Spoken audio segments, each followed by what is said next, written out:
friends, ever sit at the doctor's office anxiously waiting for results, hoping that it's not cancer? And then when the doctor says everything is normal, what a relief. But what if you end up in that chair again? Cancer is no longer rare, and you and I both see people getting diagnosed at very young ages. Now, most cancers, they don't come from inheritable genes, but something is definitely changing our genes. Could the ordinary things that we are doing every day be quietly creating the biological environment to change your genes?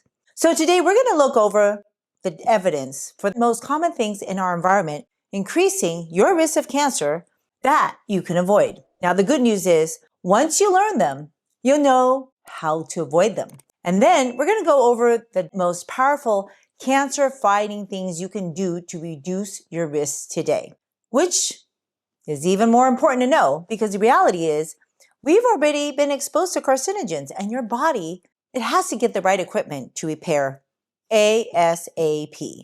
Now, actually, there's even one factor that most people ignore that lives in your body, but not technically a part of your body, and that's your gut microbiome. And you'll be surprised how you are changing it to then have it change you.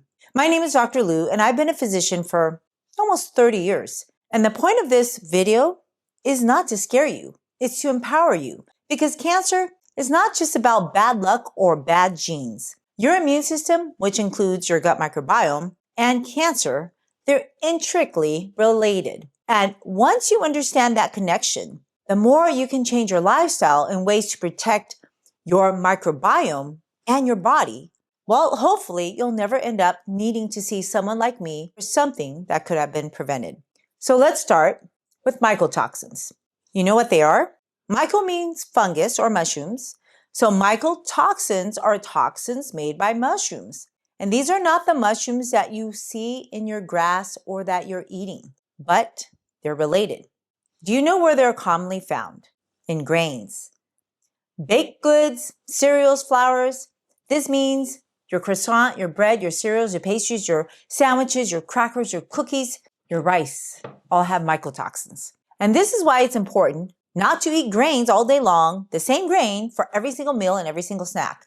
There are several different fungi that can make mycotoxins. And there are several different mycotoxins. Aflatoxin, zearalenone, and ochratoxin A are the most common carcinogenic mycotoxins. And I still eat grains, but I rotate my grains. Now, do you know the single most best thing you can do to avoid mycotoxins when you eat grains? Buy clean, reputable, commercially processed grains that have been properly dehulled. You want to make sure there are no visible mold, it's not musty, it's not damaged, it's not improperly stored. Grains need to be stored in a dry and cool place. Now, cooking it can help to reduce some of the toxins, but there's no guarantee because you and I, we don't have a lab test to find out if our food is contaminated with mycotoxins. That's the government's job.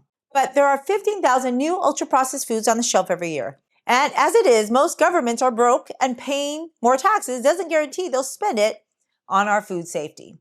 And this is why you shouldn't eat one grain all day long, like wheat and more wheat, right? You can wash some of your grains, like you can wash rice, but the bulk of the mycotoxins are on the whole. I will still rinse my rice and my oats and my quinoa before I cook it. But the country of origin is super important. Don't buy grains from a humid environment. Mold loves humidity. Contamination can occur during the cultivation, the processing, and the storage of any grain. And really the goal is to minimize eating foods that are concentrated in mycotoxins. You will inevitably be eating some because they are ubiquitous. They're all over the environment. But the goal is to reduce your load. It's like air pollution. I live in sunny Southern California, one of the most polluted places in America. But it doesn't mean I need to go out of my way to inhale the exhaust from cars. Now, I'm sure you know people who don't eat any grains. And just because you are a paleo carnivore, don't think you're safe from mycotoxins. What do you think your animals that you're eating are eating? They are eating mycotoxins in their feed. Both grain-fed and grass-fed animals accumulate mycotoxins in massive amounts. So think about it. How much more plants are they eating compared to you? Are you eating carnivorous animals? So you are getting concentrated doses of mycotoxins whenever you eat meat and then you're drinking their milk. And if a farmer says they check levels of mycotoxins in their food, well, the problem is mycotoxins are not evenly spread in feed. So that means you can test a sample and just a few inches away, it can have high levels of mycotoxin, but the sample you have doesn't. Recently, I brought some strawberries over to my friend's house and then it got moldy because it's organic. And if your produce doesn't have mold on it, it's probably been sprayed. So my friend says, that's okay, let me just give it to my chickens. So she literally picked out the moldy strawberries to feed to her chickens. And then she says, chickens are really resilient. So I went home and I looked that up and she was right. They are definitely more resilient than cats and dogs when it comes to being sensitive to mycotoxins. But what really happens when you eat mycotoxins? Well, acute mycotoxin poisoning, that's pretty brutal. Both people and animals can have vomiting, abdominal pain, fevers, and headaches. Sounds like food poisoning, doesn't it? Usually, food poisoning should go away, right? But these mycotoxins, they also can cause long-term health problems. They are also endocrine disruptors and affect the reproductive system. So in particular, estrogen hormone. They are well documented to cause hepatocellular carcinoma in the liver. And they are well documented to disrupt the immune system.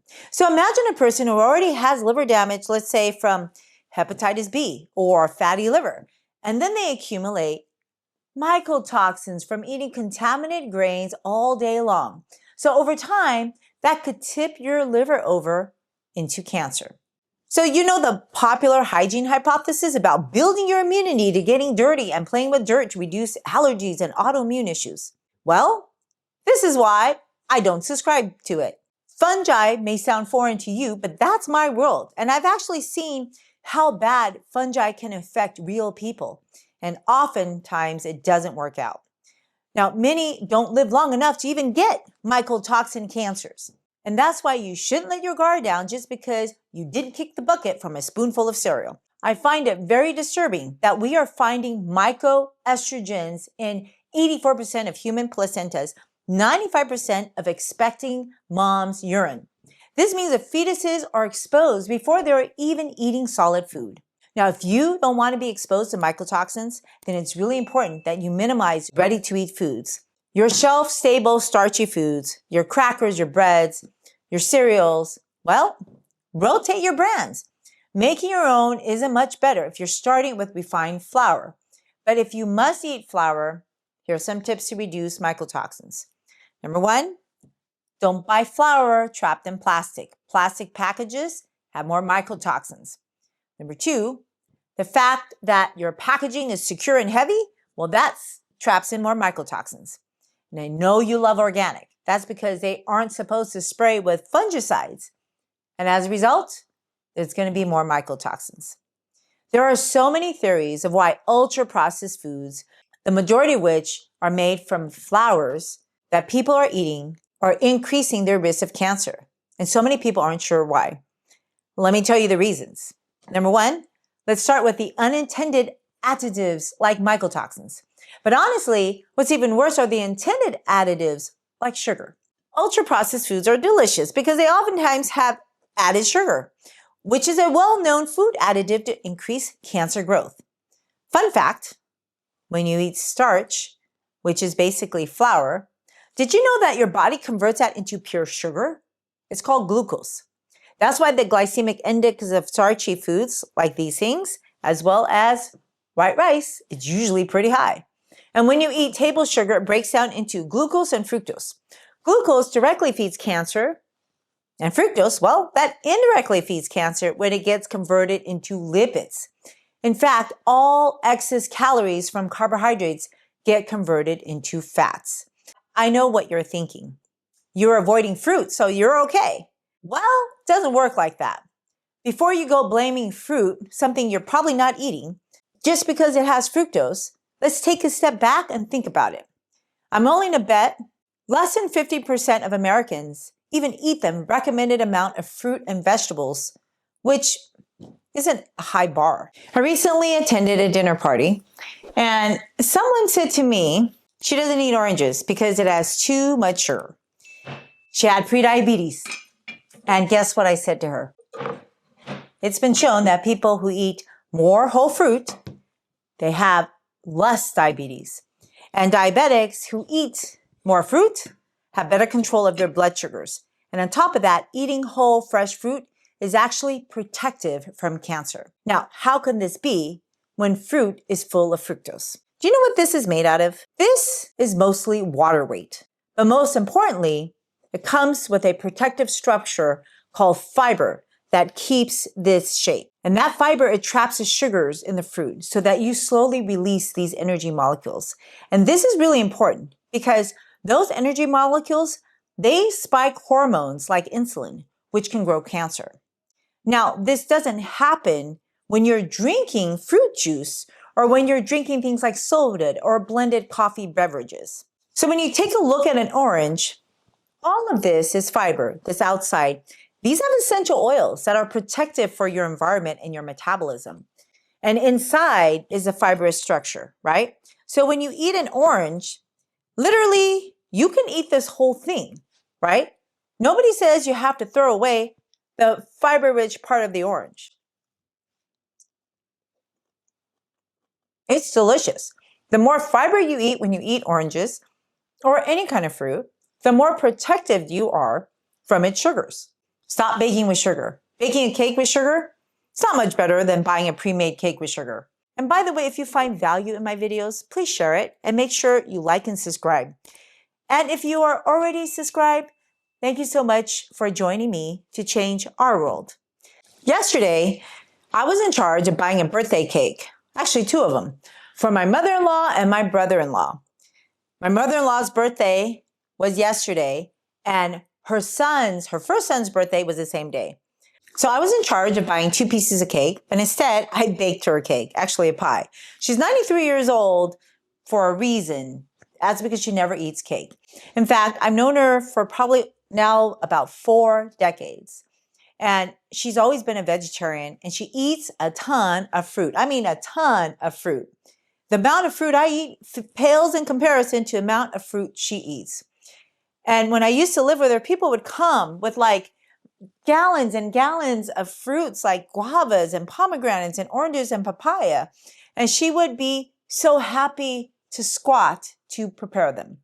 And I remember every time I would pass by her squatting to prepare her fruit, I would offer her a chair and she would always decline. And I realized that was the best thing she could have done was to practice squatting. So I made her a mango fruit pie out of tofu and mango. The crust was made out of pre-cooked oats with dates and the peel of tangerines. This is an orange, of course. And then I added fresh mango, I added ground flax seeds, as well as some dates to sweeten it off a little bit more. And on top of it, I sprinkled black raspberry powder, as well as cocoa powder. Now, I know it doesn't look like it, but I did do it. Now, half the cake was for my mother-in-law. That's why I made it purple black raspberry powder. And the other half was for my brother-in-law, which was cocoa powder. But when we went to the party, we couldn't find candles enough for both their ages. But my sister-in-law had those, birthday kids candles of exact age. So we added the 2 together and it summed to 162. My mother-in-law, she avoids sugar like the plague, but she eats fruit like there's no tomorrow, okay? It's so beneficial, these fibers, to reduce cancer rates, especially colon cancer. So unlike prepackaged stuff with starch, fruit is all naturally flavored. Not by people, it's naturally flavored by nature, by God. Don't eat fruit-flavored stuff, eat the real fruit. And what the ultra-processed foods are missing are 2 critical components.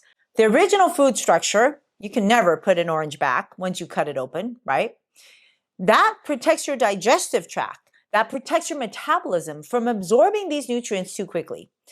That's the role of intact fiber, folks. And on top of that, you see this orange color? If you eat this, your lips are tingling. My tongue is tingling right now. That's because they contain phytonutrients, essential oils, that interact with your immune system.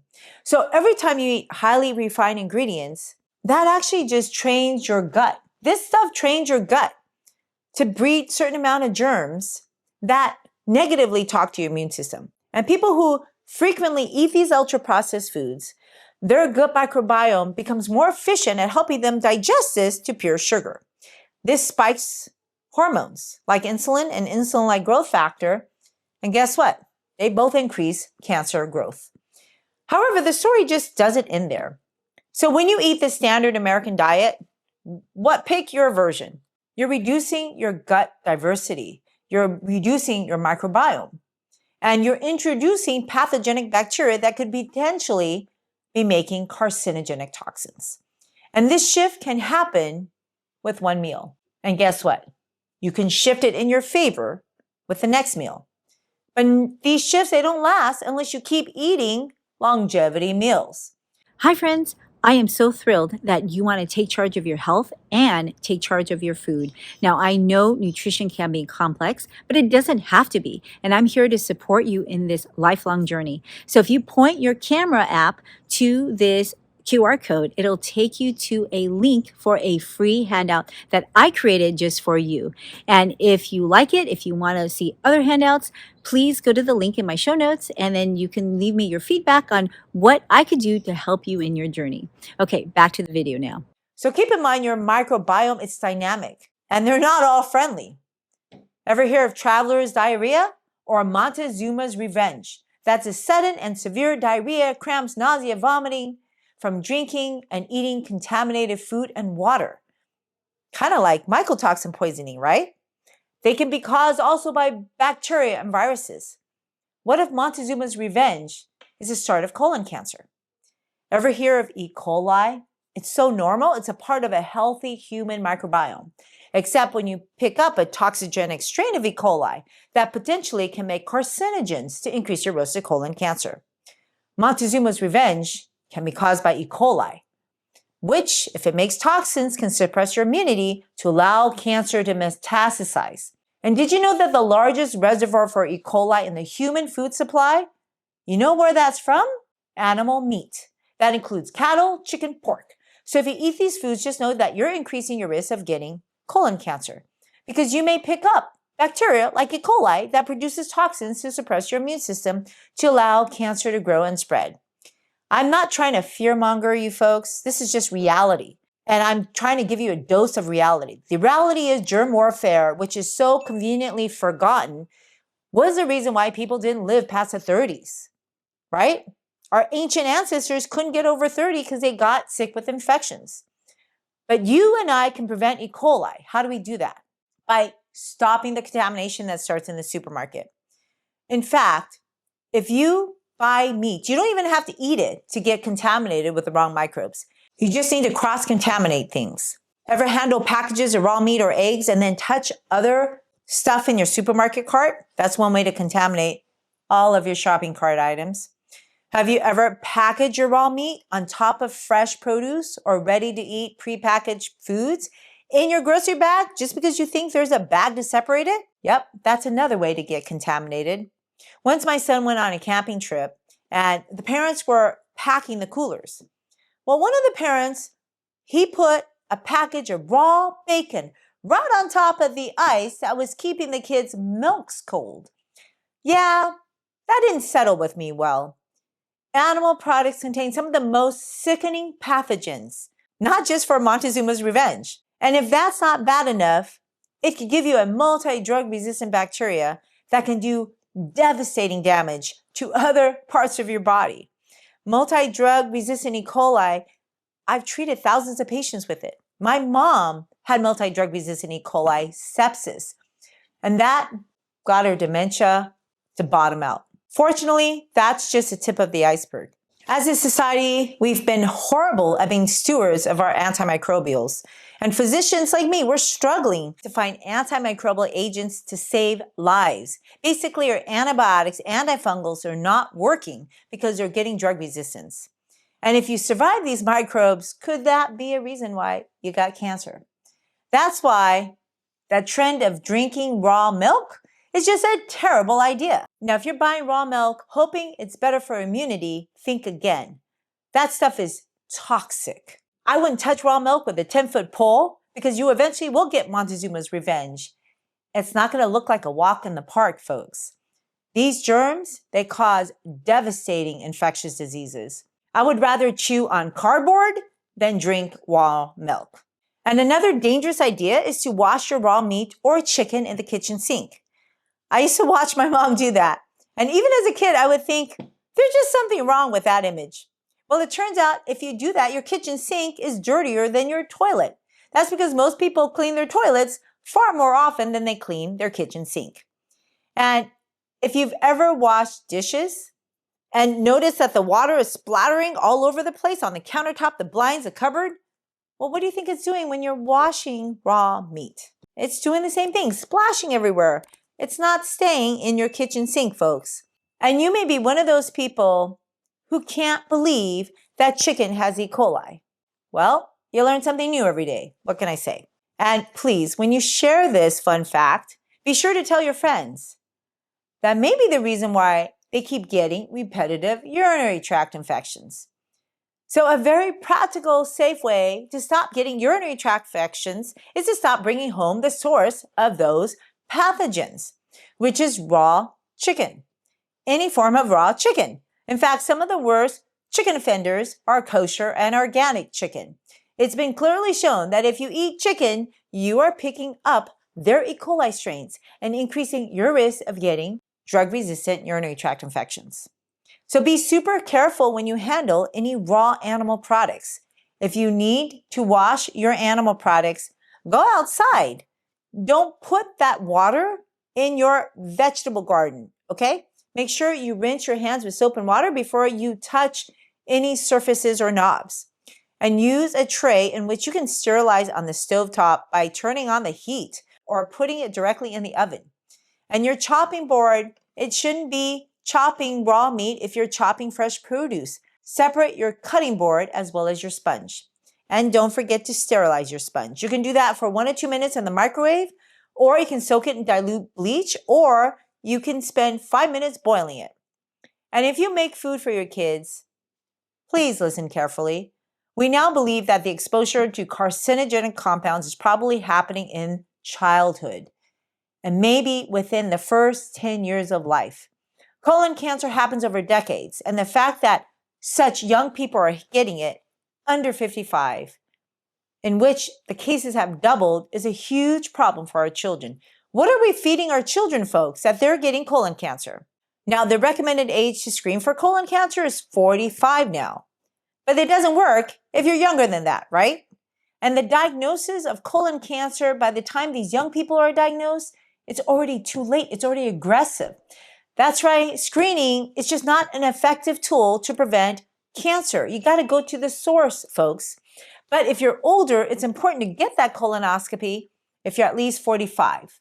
Or if you have a family history, you may need it earlier. Now, we need to emphasize prevention. When they find a polyp, your colonoscopy can remove that polyp, and that effectively prevents colon cancer. Unless you have a million polyps and you grow them again, right? So you're not getting the root cause just because you get the scope. What made your polyp grow in the first place? That's your diet, folks, your environment. What are you growing in your gut? Or what are you suppressing in your gut? Change your environment if you want to reduce your risk of colon cancer. And if you want to learn more details about colon cancer, take a look at this page. It's a 24-page report that highlights colon cancer in our country, what's going wrong in those who are less than 65. Did you know that the rate of colon cancer is really not equally distributed throughout the United States? It appears that the Northeast and the Midwest has some of the highest cases. North Dakota is a hot spot for colon cancer, has one of the highest incidents of colon cancer in the United States. Maybe it's air pollution.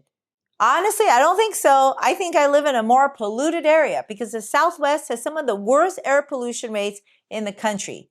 Yet colon cancer rates aren't as high as in those states. Now, you do get air in your colon when you swallow, but not as much as your lungs. So how can you create a positive environment for your colon? It's what you're eating, what you're drinking, right? That changes your colonic environment. Eat anti-cancer foods that are washed, cleaned, raw fruits and vegetables. And it's not enough to just eat this stuff once a day. It needs to be front-loaded throughout all your meals and snacks, especially if you're eating stuff that promotes cancer. And the reason it's important to front load your meals and snacks is because these guys, they're low in calories. And when you eat things that are low in calories, you don't surge cancer-growing hormones like insulin and insulin-like growth factor. And this seems counterintuitive because this stuff is super sweet, right? And you've heard sugar promotes cancer. Yes, my orange is sweet, but it's low in fat and protein. And if you follow me in this logic, it's going to be a little less confusing because you're going to know more about sugar and starches and protein and fats and how it affects your metabolism more than most people. So when you eat sugar, your insulin will spike, but your insulin spikes more when you eat protein and fat with it. So when you eat more carbs, your insulin is actually lower if you can keep your fat and protein low. And guess what? Fruits are low in fat and protein. That's why the more fruit a diabetic eats or a pre-diabetic eats, the better their blood sugars will be and the lower the risk of diabetes. And the better the diabetes will be in control. In addition, fruit repairs your damaged gut microbiome because they have healthy fibers, phytonutrients that directly interact with your gut microbiome to suppress pathogenic microbes. These things are full of antioxidants. I mean, literally, this thing is protected, right? Why doesn't it rot, even though it has so much sugar in it? That means when you're eating fruit, you're reducing oxidative stress that's damaging cells and DNA. You're essentially borrowing the plant's immune system, and you're eating the part of the plant that is so protective of itself, that protects its seeds. By knowing these principles that I just described, do you think it's better to eat fruit that are colorful or fruit that are white? Yeah, eat the rainbow, folks. Every time you eat a different color, you're eating different phytonutrients. And these phytonutrients are so unique that we can't even understand them.